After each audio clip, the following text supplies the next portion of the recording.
श्री शिवाय नमस्तुभ्यम। हर हर महादेव। छत्तीसगढ़ राज्य के कुरूद में गौरी शंकर शिव महापुराण कथा श्री प्रदीप पंडित प्रदीप विष्णु जी द्वारा शुरू हो चुकी है। यह 7 दिवसीय शिव महापुराण कथा थी जो कि 7 दिन चलने वाली थी। यह कथा 16 मई से शुरू हुई थी और आज 22 मई इसका 7वां दिन यानी कि समापन का दिन था। आज 7वें दिन की कथा पूर्ण हुई। यह कथा आस्था यूट्यूब के माध्यम से टीवी पर देखी जा सकती थी। कथा का समय था 2:05 बजे। 2 बजे से लेकर 5 बजे तक कथा का समय था। आप ये कथा अगर टीवी पर नहीं सुन पाए हैं तो पूरी कथा का रास्ता तो आपको इस छोटे से वीडियो के माध्यम से प्राप्त होने वाला है। कथा में गुरुजी ने कुछ उपयोगी जानकारी और कुछ पत्र पढ़े हैं जो सभी की जानकारी हम आपको इस वीडियो के माध्यम से दे देंगे।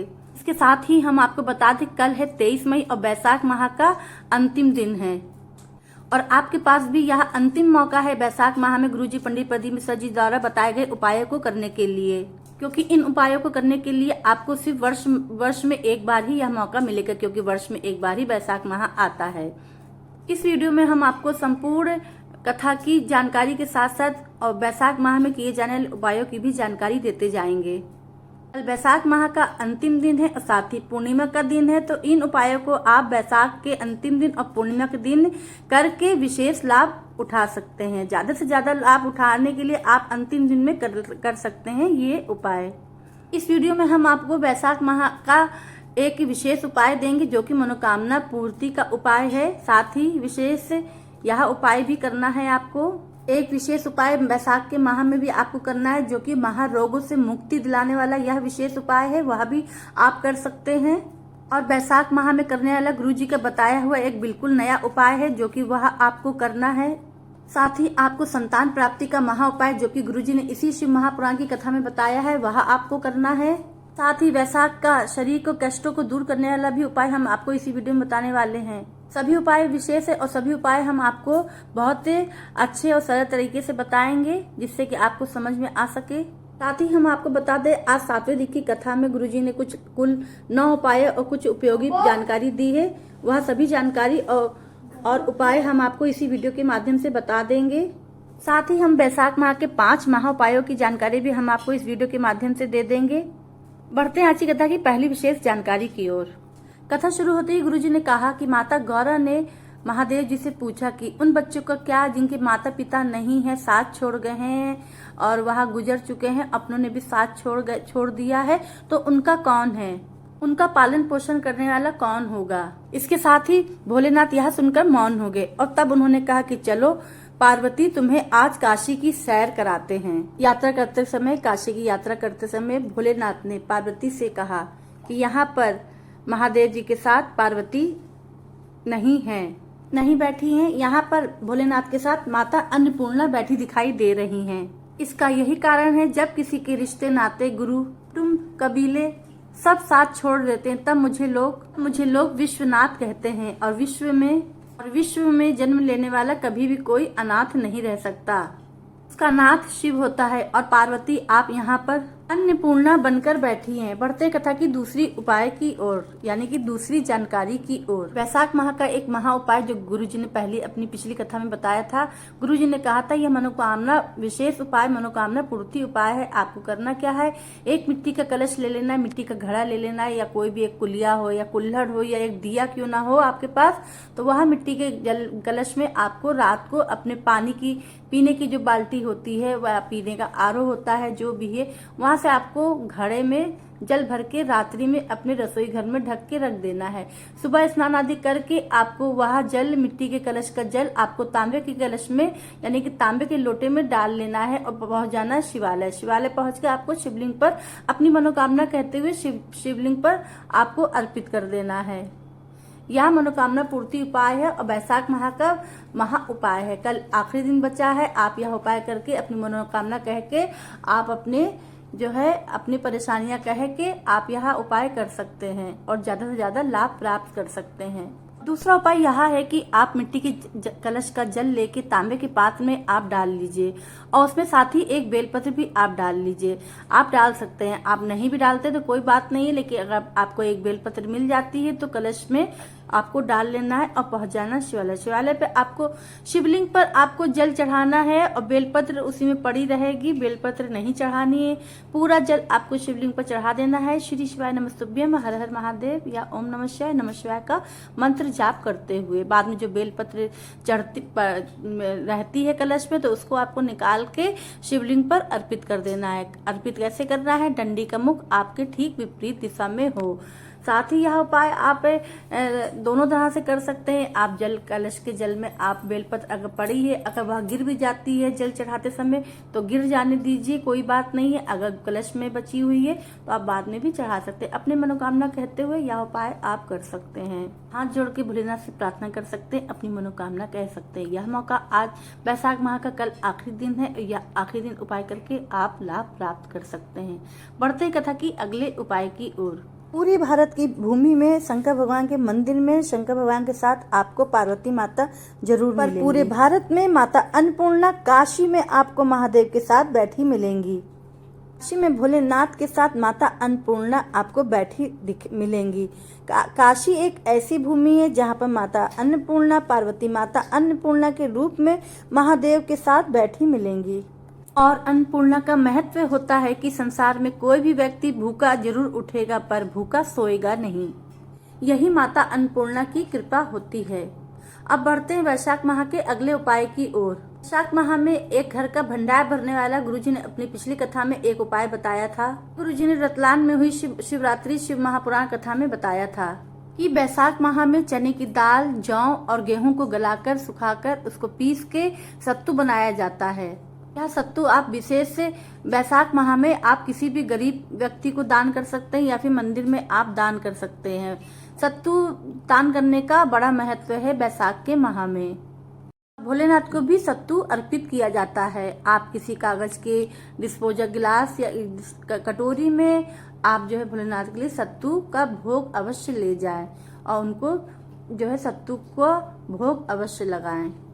आप किसी जरूरतमंद व्यक्ति को भी सत्तू दान करें और मंदिर में ब्राह्मण को भी, पंडित को भी आप अवश्य दान करें। साथ ही अपने परिवार के सभी सदस्य को कल के दिन, कल वैशाख का आखिरी दिन है, सभी परिवार के लोगों को सत्तू अवश्य खिलाएं। कहा कि जो वैशाख के माह में सत्तू का दान करते हैं तो उनके भंडार हमेशा भरे रहते हैं। बढ़ते कथा की अगली विशेष जानकारी की ओर। गुरुजी ने कहा कि दीपावली के दूसरे दिन माँ अन्नपूर्णा का खजाना काशी में खोला जाता है। साथ ही कुबेर भंडारी यानी कि कुबेरेश्वर धाम से भी दिया जाता है। अभी आपको मौका मिले तो आप काशी जा सकते हैं या फिर कुबेरेश्वर धाम जा सकते हैं। दीपावली के दूसरे दिन कुबेरेश्वर धाम में खजाना दिया जाता है, वह आप उसे प्राप्त कर सकते हैं। खजाना क्या है वह तो गुरुजी ने नहीं बताया है, पर गुरुजी ने यह बताया कि वह खजाना आपको प्राप्त होता है तो उसे लाल कपड़े की पोटली में बांधकर आपको अपने घर की अलमारी में, तिजोरी में रख देना है। गुरुजी ने कहा कि कंगाल से कंगाल व्यक्ति भी धनवान बन जाता है या निश्चितता है। बढ़ते कथा की अगली विशेष जानकारी की ओर। यह उपाय रोग मुक्ति का है। गुरुजी ने बताया कि अगर हाथ पांव दुखते हैं या शरीर को किसी रोगों ने घेर लिया है, शरीर को किसी बीमारी ने घेर लिया है या फिर कोई बड़ी बीमारी से ग्रसित हो चुके हैं, बीमारी ठीक हो ही नहीं रही है, तो गुरुजी ने यह उपाय वैशाख माह में करने वाला बताया है। अगर आप रोग मुक्ति का उपाय करना चाहते हैं तो वैशाख माह में यह उपाय आपको करना है। क्या है? आपको बेलफल लेना है, पका बेलफल लेना है और उसको जो है आपको फोड़ लेना है। आपको ऐसे फोड़ना है कि उसके 2 टुकड़े हो जाए। अगर 1 टुकड़ा भी मिलता है तो पर्याप्त है।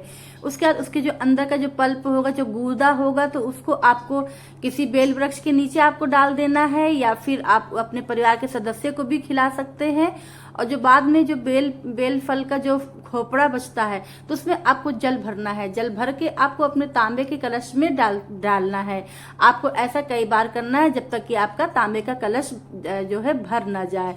ऐसा आपको, जैसे खोपड़े में पानी लिया आपने, फिर कलश में डाला, फिर आपने खोपड़े में पानी लिया, बेल फल के खोपड़े में पानी लिया, जल लिया, फिर आपने उसको जो है कलश में डाला। इस तरह से जब तक कलश भर न जाए तब तक आपको यह कार्य करना है। उसके बाद आपको वह कलश लेके आपको कल के दिन यह उपाय करना है और वहां लेके आपको शिवालय पहुंच जाना है। शिवलिंग के पास आपको किसी भी दिशा में आप बैठ सकते हैं। दक्षिण दिशा की तरफ अगर आपको बैठने को मिल जाए तो आप बैठ जाइए। आपको ये तांबे का कलश का जो जल है आपको कुंदकेश्वर महादेव का नाम लेते हुए शिवलिंग पर अर्पित करना है। बाद में थोड़ा सा जल प्राप्त कर लेना है। अगर वह रोगी व्यक्ति स्वयं है, अगर स्वयं यह उपाय कर रहा है तो जो शिवलिंग से जो जलाधारी से जो जल नीचे बहता है तो उसको 3 बार आचमन कर लेना है। कुंदकेश्वर महादेव का नाम लेते हुए आचमन कर लेना और अपने रोगों का भाव देते हुए कि रोग मुझे ये प्रभु, हे महादेव मुझे मेरा ये रोग है ठीक हो जाए। हे कुंदकेश्वर महादेव मुझे ये रोग है, मुझे भारी बीमारी है, ये जल पी के मैं स्वस्थ हो जाऊं, मेरी बीमारी दूर करिए, मुझे रोगों से मुक्ति दिलाइए। तो इस तरह से आप यह उपाय रोग मुक्ति का उपाय कर सकते। बहुत ही अचूक और महा उपाय है रोग मुक्ति का। आप ठीक से समझ लीजिए। फिर से मैं दोहरा दे रही हूँ।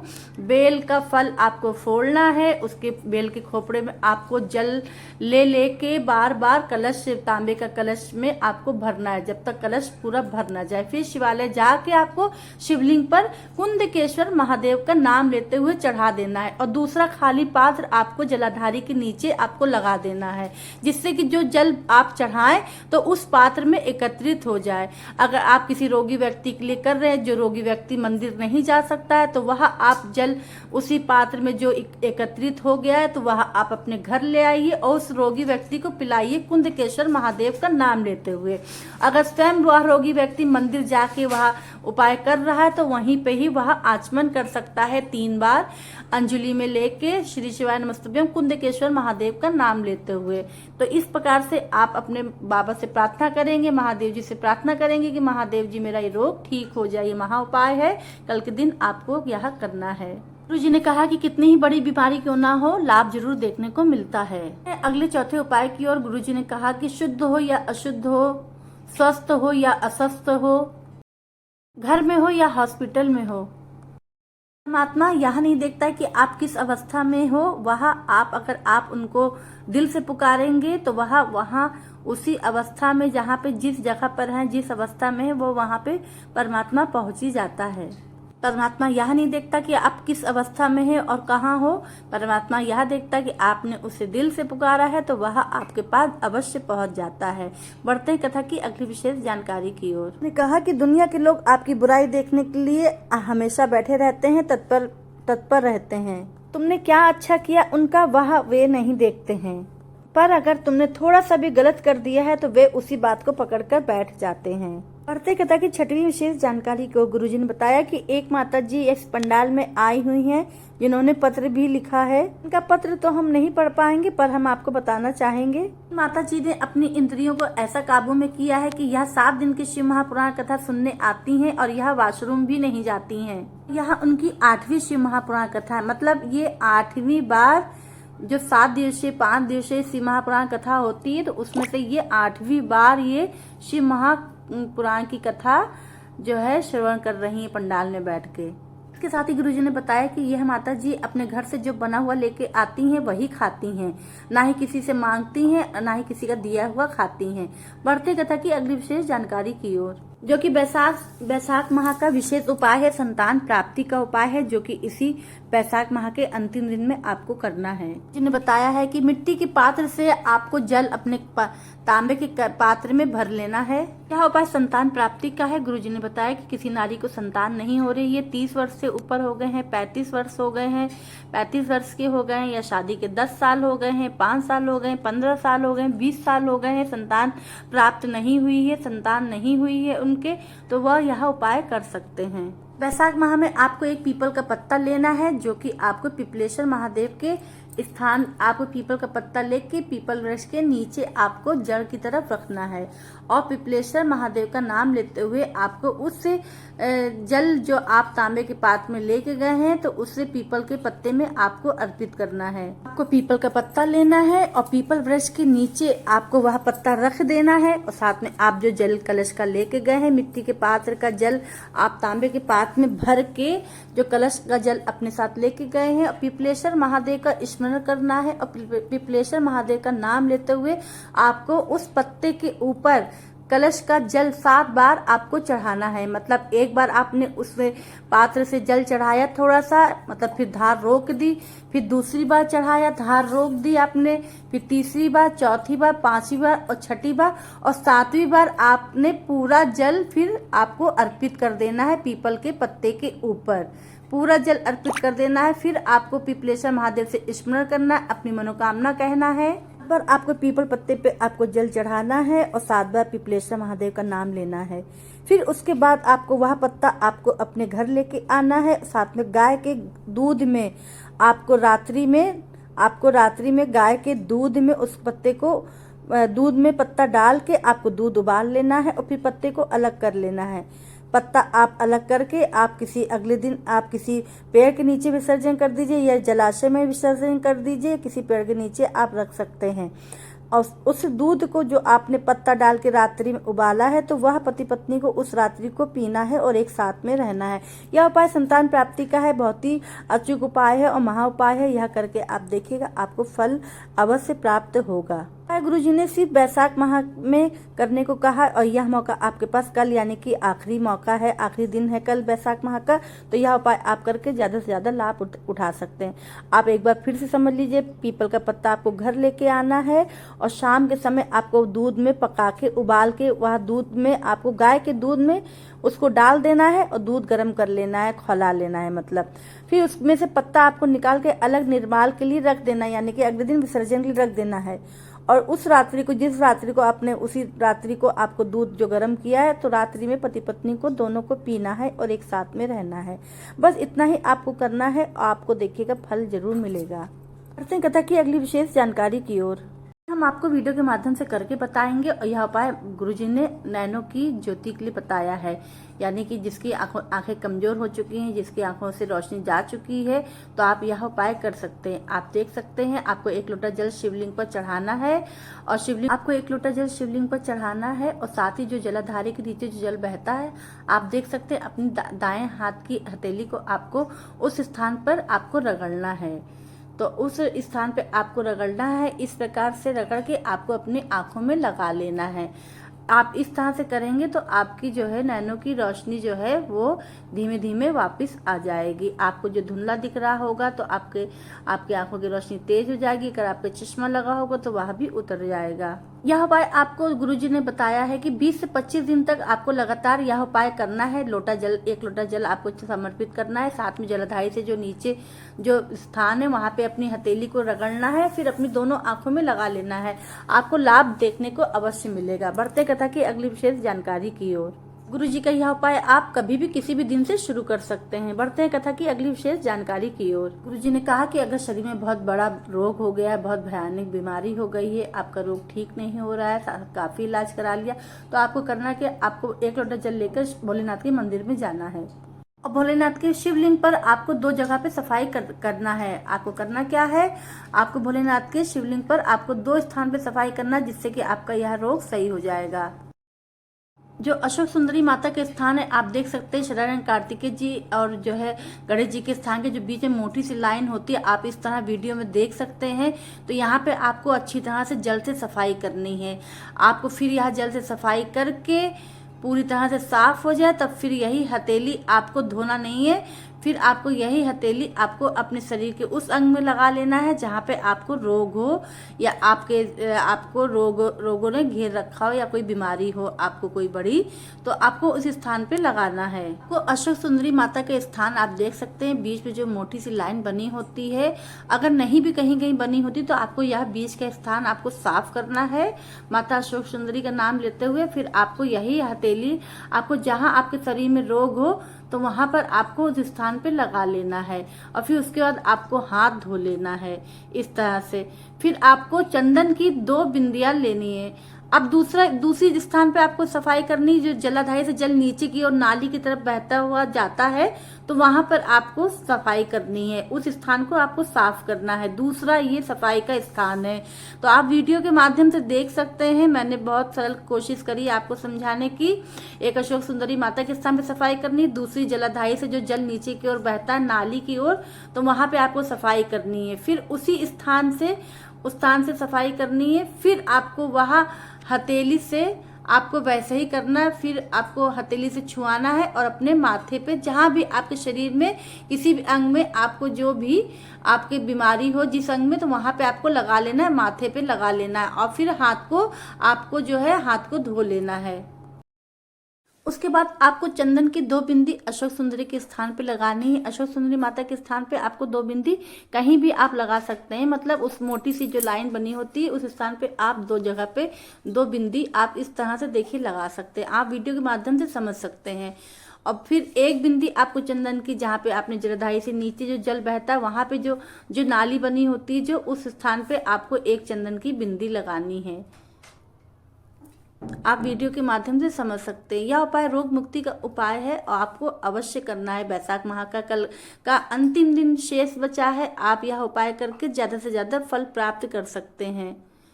आप देख सकते हैं जलाधारी से जल जो नीचे की ओर बहता है, जहां अभी सफाई की थी, ये इस स्थान पे।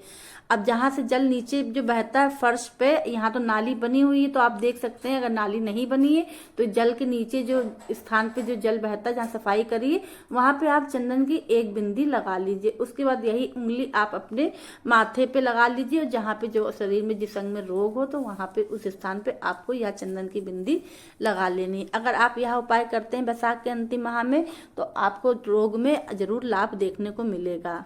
गुरु जी ने कहा कि अगर आप चंदन की बिंदी जो है आप नहीं लगा सकते हैं, या फिर आप जो है जल वहां का सफाई करने के बाद जो जल बीमारी के स्थान पे नहीं लगा सकते हैं, अगर शरीर में कोई बीमारी वहां पे नहीं लगा सकते तो वह आप अपना हथेली का जल जो है अपने मस्तिष्क पर भी लगा सकते हैं। यह बड़ी बड़ी बीमारी रोग ठीक करने वाला यह महा उपाय है। आप जो है कई दिन तक लगातार आप यह उपाय करेंगे तो आपको रोगों में आराम देखने को मिलेगा। बड़ी से बड़ी भयानक से भयानक बीमारी क्यों ना हो, उससे रोगों से आपको अवश्य मुक्ति मिलेगी। गुरुजी ने कहा कि आप रोज जाकर 2 स्थान पे बस सफाई करना शुरू कर दीजिए और वहां का जल लेके अपने अपने शरीर पे लगाना शुरू कर दीजिए। आपका रोग अवश्य ठीक होगा। अगर इन उपायों में अगर अभी भी आपको कोई भी संदेह है या कोई भी जानकारी समझ में नहीं आई हो तो आप कमेंट द्वारा पूछ सकते हैं। चलिए मिलते हैं फिर अगले उपाय के साथ, नई जानकारी के साथ। तब तक लिए श्री शिवाय नमस्तुभ्यम। हर हर महादेव।